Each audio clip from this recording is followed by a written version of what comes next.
Hey, how's everybody doing? Welcome to another new album reaction/review. Today, I just finished listening to the brand new studio album from one of the best thrash metal bands of all time, Testament. Their new album is called Titans of Creation. Let's talk about it.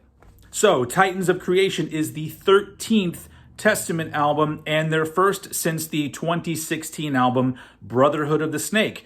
Now, if you watched my album ranking on Testament, Brotherhood of the Snake was kind of low down on my list.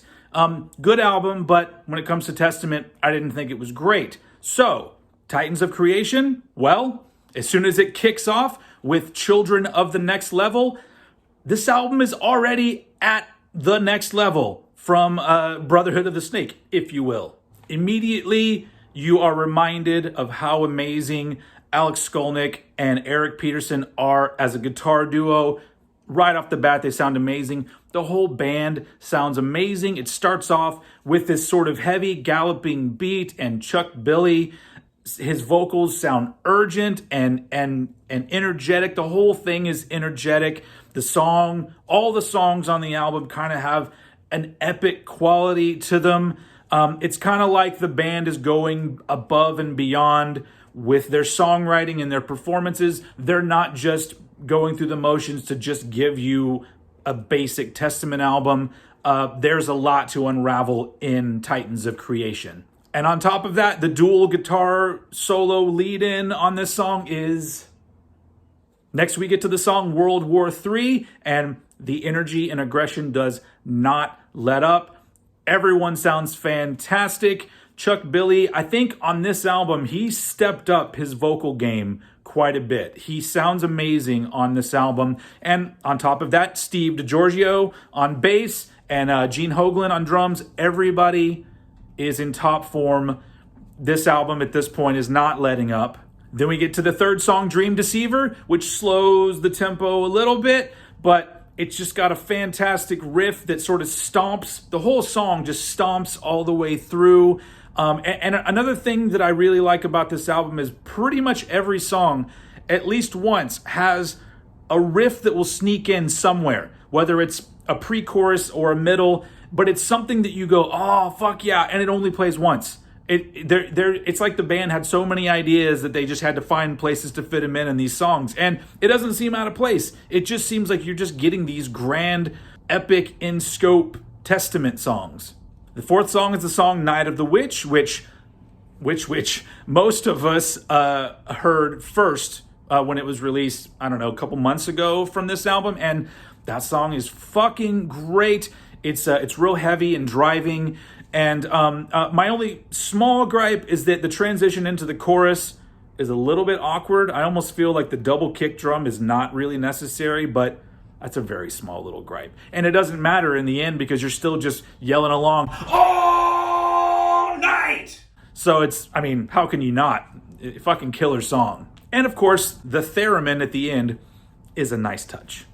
Next, we have City of Angels, which may be my favorite song on the album. It actually slows the tempo down a little bit, has more of a groove, but also in the chorus, it gets a little more mellow, and Chuck Billy actually sort of, clearly melodically sings, and he sounds great, and I think that's a great asset to this song. And not only that, it's just the dynamics of it all. The fact that we get this different dynamic in this song, and that's throughout the album.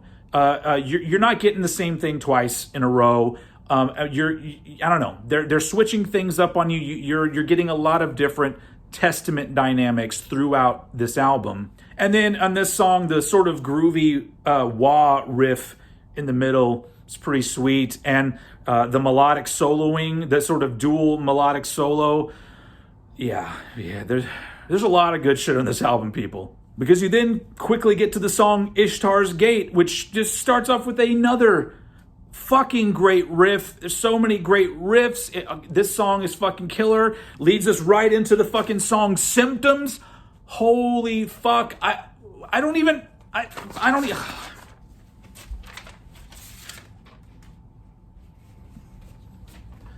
right, fine. I'll continue. So Symptoms... amazing song, forces your head to fucking bang. It's so heavy, it's so good. Honestly, at this point in the album, you're a little more than halfway through, and everything else on this album is just fucking gravy. Yeah, you've already got a killer album, and it just continues to be fucking killer. This is almost an hour's worth of music, and normally that would lead me to call an album bloated, but in this case, nope. Each song has its own identity, and the band are really good at seamlessly incorporating like different elements from metal in their songs. And yeah, each song is it stands out from the one before, which in my opinion is the most important thing for an album. It isn't just cookie cutter. They didn't just phone it in. And a lot of bands do that fucking shit. But you know what? I'm very happy to say that Testament did not. This album has just re-solidified the fact that Testament is one of the best metal bands out there. This album clearly surpassed my expectations. I don't know what else I can fucking say about it. Honestly, actually, now that you mention it, the only thing I find a bit odd is that the very last song, Catacombs, is a very short, pretty cool instrumental that would have been a great intro. As an outro, it's kind of like, oh, okay. So that's really it? Just move that to the beginning. But other than that, my gripes are really small. This is a fantastic album. It's an album that I'm sure I'm going to get more out of it the more that I listen to it. And so that's what I'm going to go do. And I suggest you do the same. But hold up. Before I let you go, I got the vinyl. This is an amazing cover art. It's a great gatefold they got going on here. Yeah, fucking great. Now let's look at the vinyl. I got the fire one. I mean, can we just look at that for a little bit? I mean, this is fucking cool. Oh, that's upside down. Anyway, yeah. So, along with it being a fucking killer album, it's also a fucking killer vinyl release. I actually just got this in the mail. I haven't listened to the vinyl version yet, so that's what I'm going to do. So anyway, clearly, Titans of Creation, an album that I am very excited about, and I really like it. I suggest everybody go out and listen to it. I really do think, just at first listen, this might be my favorite Testament album since Formation of Damnation. Maybe? Let's see what happens with continued listens. Everybody, let's all go out and listen to this album over and over again. Kudos to Testament for putting out such a fucking strong album and making our quarantine and this whole pandemic thing a lot more fucking enjoyable, because now we got a lot of killer metal all on one album from one of the best metal bands ever. Anyway, that's enough of me rambling. Thank you for joining me for another album review. I'll be back before you know it, because I got another album to review. But thank you for watching this one, and I will see you all again very soon.